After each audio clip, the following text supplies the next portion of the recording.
Hey, what's up, guys? Vous écoutez Growing the Pack. Je suis votre animateur Julien Bournival, puis si vous êtes ici, c'est parce que vous avez compris une chose. Un autre niveau est possible. Un autre niveau de vie spirituelle, relationnelle, émotionnelle, financier. Un autre niveau est possible et c'est votre devoir d'essayer d'y accéder. Maintenant, vous pouvez continuer à blâmer votre boss, la lune, les étoiles si vous voulez, mais il n'y a rien qui va changer tant que vous déciderez pas de changer. Let's fucking get it! Hey, what's up, guys? Bienvenue au nouvel épisode de Growing the Pack. Pour les nouveaux éditeurs, c'est un podcast de développement personnel que vous vous apprêtez à écouter. C'est un podcast dans lequel je vous parle de concepts qui m'ont permis de changer ma vie. Je vous partage ça à travers les tranches de vie. Puis je vous parle aussi d'actualité, de tout ce qui se passe dans le monde, puis comment toutes ces choses-là se connectent un peu ensemble. Puis oui, bien évidemment, dans mon contenu, il y a un petit soupçon de conspiration pour ceux qui me connaissent. La réalité, c'est que les challenges de la COVID sont loin d'être terminés. Okay? On est loin d'avoir fini d'en entendre parler. Le supply chain va continuer à chier. Déjà que le coût des containers a passé de 3 000 à 30 000, on va continuer à avoir des complications avec ça. Puis, by the way, pour ceux que ça sonne comme du chinois, parce que oui, les containers, ils partent de Chine, c'est quelque chose qui affecte la vie de tout le monde. Tout le monde, le coût de toute chose va continuer à augmenter. Parce que quand ton coût d'importation augmente, ben éventuellement, il y a quelqu'un qu'il faut qui paye la facture, puis la personne qui paye la facture, éventuellement, c'est tout le temps le consommateur. Fait que l'inflation va continuer à grimper, on va continuer à en avoir de moins en moins pour notre argent. Puis, on est loin d'avoir fini d'entendre parler des restrictions, c'est loin d'être terminé. Puis, malheureusement, avec tout ça, des fois, je perds un peu le goût de vous parler de développement personnel. Puis la raison est simple, c'est que malgré que je suis passionné de développement personnel, parce que c'est quelque chose qui a changé ma vie, parce que j'ai lu un livre, j'ai commencé à appliquer ce livre-là, ça a complètement amélioré la qualité de ma vie. Puis après ça, ben, je suis devenu accro à lire des livres, je suis devenu accro à me développer. Puis non seulement je suis devenu accro à me développer, je suis aussi devenu accro à partager ces concepts-là qui m'ont permis de changer ma vie pour aider d'autres gens à changer leur vie, parce que je voyais aussi que c'était capable d'améliorer leur qualité de vie. Fait que je suis accro à ça, puis j'adore parler de ça. C'est probablement mon sujet de discussion préféré. Malheureusement, toutes ces choses-là sont impossibles à appliquer ou du moins à vivre les améliorations directes dans notre vie quand on est en train de perdre notre liberté. Pour être capable de gagner dans la vie, tu dois avoir la liberté de pouvoir gagner. Ça veut dire que dans le fond, le gouvernement ne doit pas avoir la liberté, lui, de pouvoir te shut down du jour au lendemain quand il veut.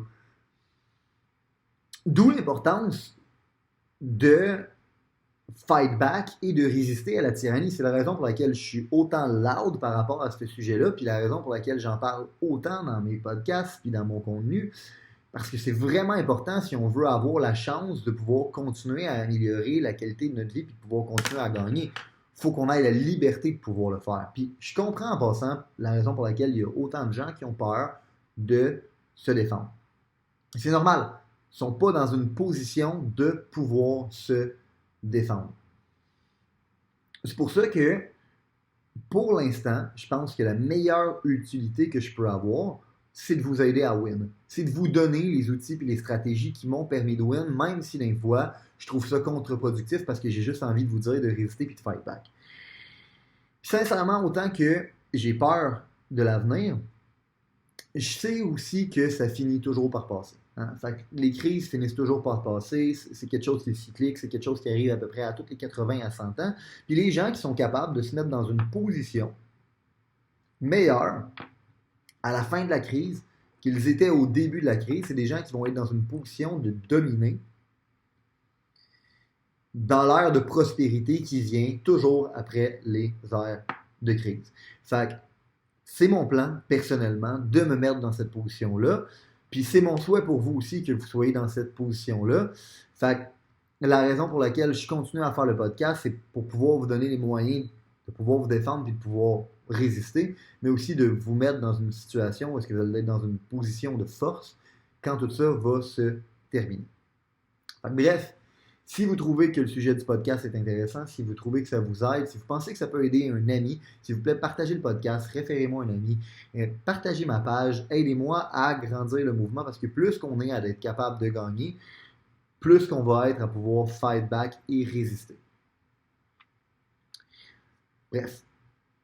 Pour ceux qui ne le savent pas, j'ai une business d'optimisation résidentielle. Okay? Fait que pour être capable de faire des optimisations résidentielles dans la vie, je dois être capable de rencontrer des clients à leur domicile. Puis une de nos façons principales de pouvoir faire ça, c'est la prospection au porte-à-porte. Dans le fond, on cogne chez les gens, on trouve les problèmes qu'ils ont dans leur maison, on les aide à régler leurs problèmes, puis on les prend par la main à travers chacune des étapes du processus, puis on leur permet d'améliorer leur qualité de vie dans leur maison. Fait que, vous pouvez comprendre qu'en mars 2020, quand le lockdown est arrivé, c'est quelque chose qui a eu un énorme impact sur mon modèle d'affaires. Hein? Parce qu'on ne pouvait plus vraiment prospecter au porte-à-porte parce qu'on cognait chez les gens, puis ils pensaient qu'on était des tueurs qui venaient les tuer avec le grand méchant virus. Hein? Fait que quand c'est arrivé, j'ai eu l'idée folle de faire un flip de notre modèle d'affaires, puis d'au lieu de prospecter au porte-à-porte, de commencer à faire des ventes virtuelles. C'est quelque chose qui n'était jamais vu dans notre industrie. Puis la raison est simple, c'est que d'habitude, tu dois être chez la personne, tu dois établir ce contact-là en personne, puis tu dois être capable d'évaluer la maison. Fait qu'il y a plein de choses que tu dois être capable de faire en personne dans le domicile. Fait que c'était un peu du jamais vu, puis ça sortait vraiment, vraiment, vraiment des sentiers battus. Mais je me disais, pour de vrai, on n'a pas vraiment le choix de l'essayer. Parce qu'en tant qu'entrepreneur, j'ai une responsabilité envers mon staff. Ce monde-là, ils m'ont fait confiance pour être capable d'avoir un job dans lequel ils vont être capables de prospérer et ils vont être capables de continuer à payer leurs billes. C'est important pour moi de leur fournir cet environnement-là, malgré toutes les choses qui peuvent arriver dans notre environnement, dans l'économie, dans le monde.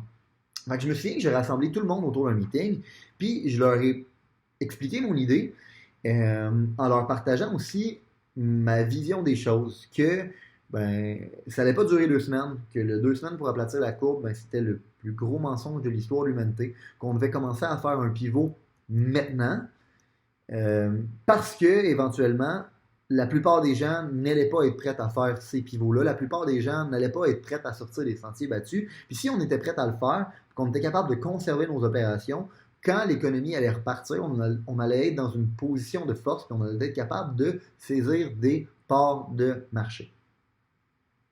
Bien évidemment, au début, tout le monde s'est dit que j'étais un peu fou, mais on dit, bon, pas le choix d'essayer. Hein?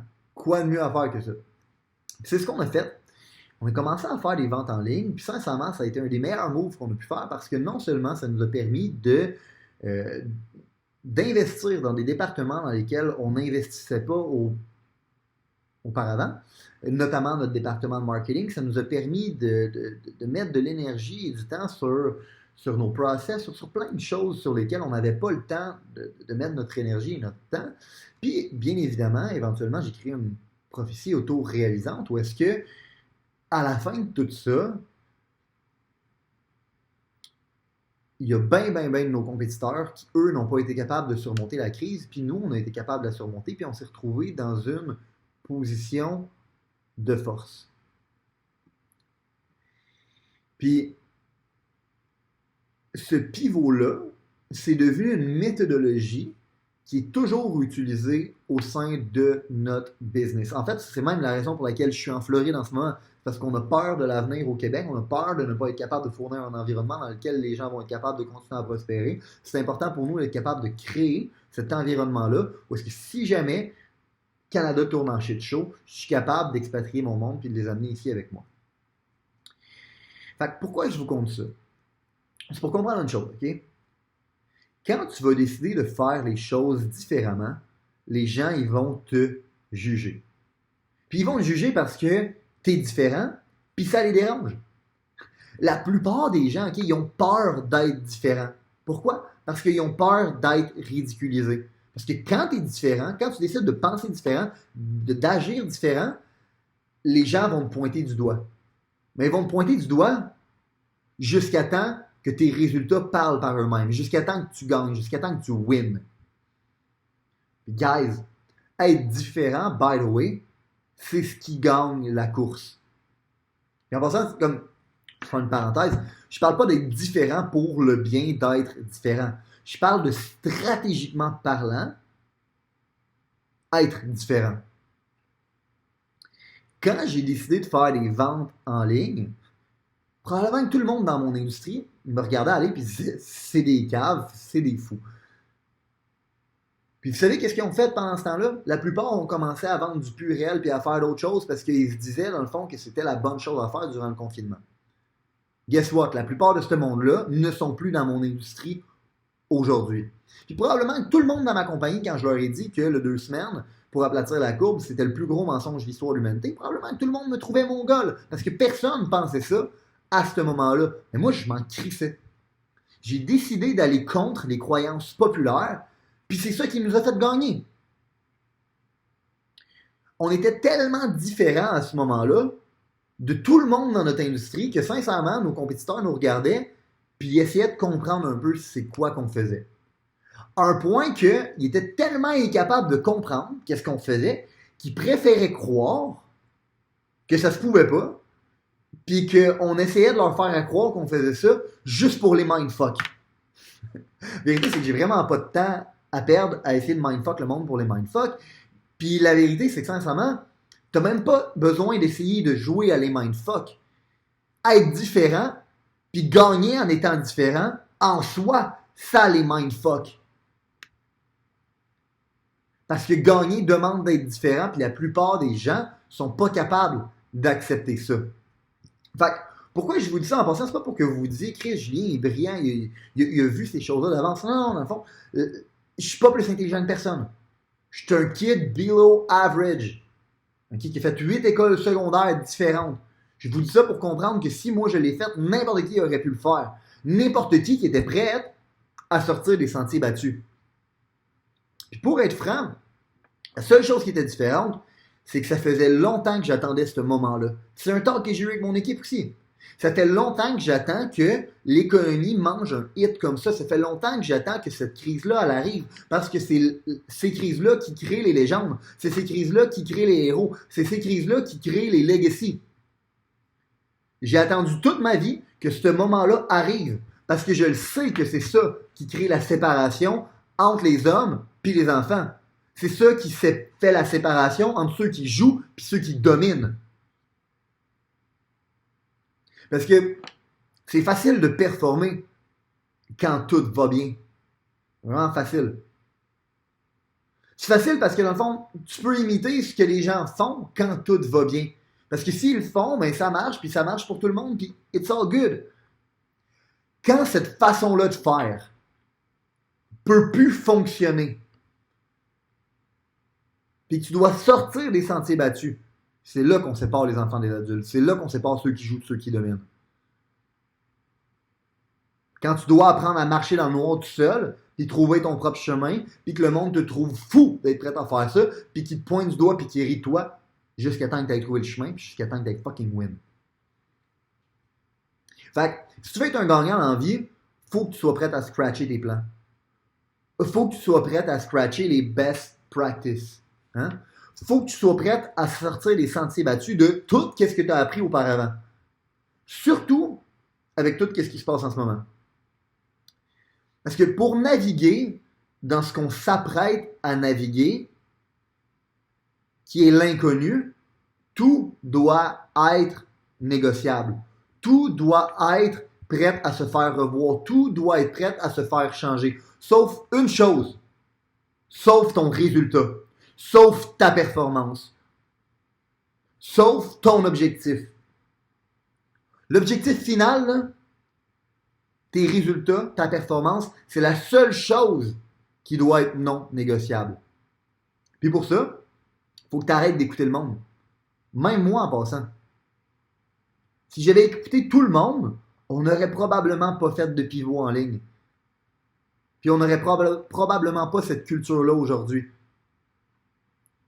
J'ai écouté mon mentor, en fait. J'ai écouté mon mentor qui, lui, m'a dit « Julien, quand ces choses-là arrivent, tu passes à l'attaque. » Puis je suis passé à l'attaque. Je me suis pas posé d'autres questions. Il m'a pas dit comment passer à l'attaque. Il a juste dit « Passe à l'attaque. » C'est pour ça que je veux faire un bémol. Je suis pas en train de vous dire que vous devez faire un pivot puis de faire des ventes en ligne pour être capable de surmonter les restrictions. C'est pas ça que je suis en train de dire. Je ne connais pas votre calice de situation. J'essaie juste de vous donner les outils pour que vous soyez capable de penser par vous-même. C'est ça la différence en passant entre vous donner un poisson puis vous apprendre à pêcher. C'est que tout le monde cherche la clé pour le succès. Tout le monde cherche la recette magique. Tout le monde cherche le cours qui va vous rendre millionnaire en 90 jours. La réalité, le gars, c'est qu'il n'y en a pas tabarnak de formule magique 90 jours millionnaire. La recette n'est pas universelle. Tu dois figure the fuck out par toi-même. Tu peux faire du développement personnel pour ça. Pour ça, j'ai investi 100 000 par année dans mon développement personnel. Tu peux lire des livres aussi pour t'aider à avoir un edge. Je lis à peu près un livre par semaine dans la vie. Problème avec ça, c'est qu'aujourd'hui, tout le monde a accès à la même information. Tout le monde a accès aux mêmes livres. Tout le monde a accès aux mêmes crises de podcast.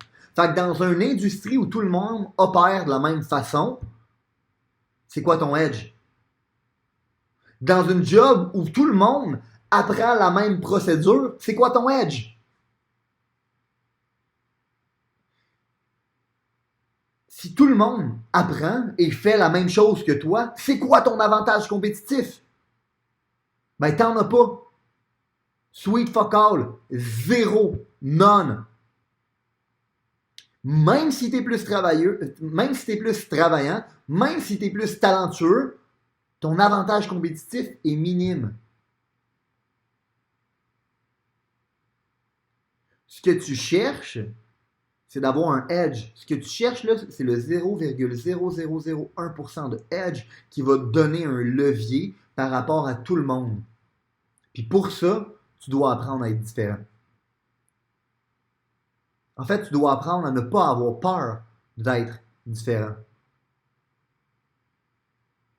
Puis si tu n'as pas les couilles de faire ça, si tu n'as pas les couilles de sortir des sentiers battus, si tu as peur de te faire pointer du doigt en étant différent, attends-toi toute ta vie à être un fucking deuxième.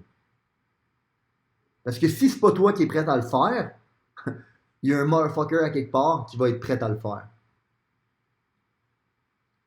Puis en passant, il n'y a pas de mal à être un deuxième dans la vie. Faut juste comprendre qu'est-ce que c'est réellement. T'es juste le premier des perdants. Puis malheureusement, dans la vraie vie, là, des trophées de participation, il n'y en a pas. Il y a juste le trophée des gagnants. Si vous avez considéré que l'information, les principes, les valeurs qui ont été partagées aujourd'hui ont une certaine utilité dans la vie, vous allez non seulement vouloir appliquer les concepts, mais vous allez surtout vouloir les partager. Les partager à un ami, partager à une connaissance, partager à quelqu'un qui en a besoin. Growing the Pack, c'est avant tout un mouvement qui grandit à travers les gens qui fait grandir. C'est un mouvement qui permet de créer les leaders de demain. C'est seulement grâce aux gens comme vous qui comprennent que le développement du leadership est notre plus gros enjeu qu'on va réellement faire avancer les choses. Je vous remercie pour votre temps. Let's grow the fucking pack!